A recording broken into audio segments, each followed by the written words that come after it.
بندہ روتا ہے تو اللہ اپنے فرشتوں سے کہتا ہے زمین پر بھیج کر کہ فلاں بندہ فلاں جگہ پر بیٹھا ہے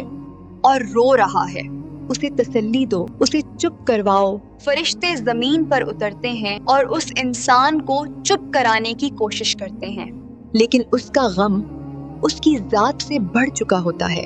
وہ خاموش نہیں ہوتا، وہ روتا ہے، چیختا چلاتا ہے، اس کی ہچکیاں بن جاتی ہیں۔ فرشتے واپس جاتے ہیں اور کہتے ہیں کہ یا باری تعالیٰ، وہ انسان چپ نہیں ہو رہا، وہ روئے جا رہا ہے، جانے اسے ایسا کیا دکھ ہے، ایسا کیا غم ہے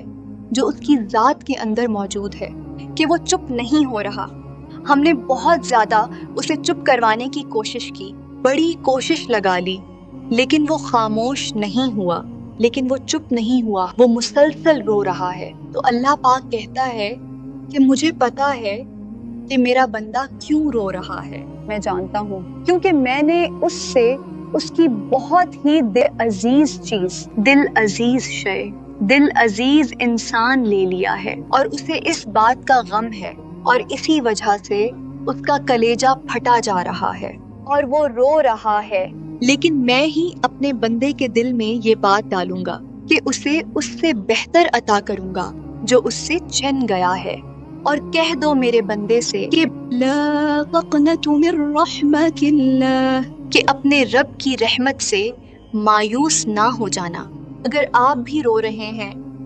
کسی انسان کے چلے جانے پہ، کسی شے کے چھن جانے پہ، کسی مالی ذریعے کے چلے جانے پر، کسی مالی سبب کے چھن جانے پر، کسی بھی چیز کے دور ہو جانے سے اگر آپ پریشان ہیں، غمگین ہیں، افسردہ ہیں، تو پریشان نہ ہوں، کیونکہ اللہ نے یہ خود کہہ دیا ہے کہ اپنے رب کی رحمت سے مایوس نہ ہونا۔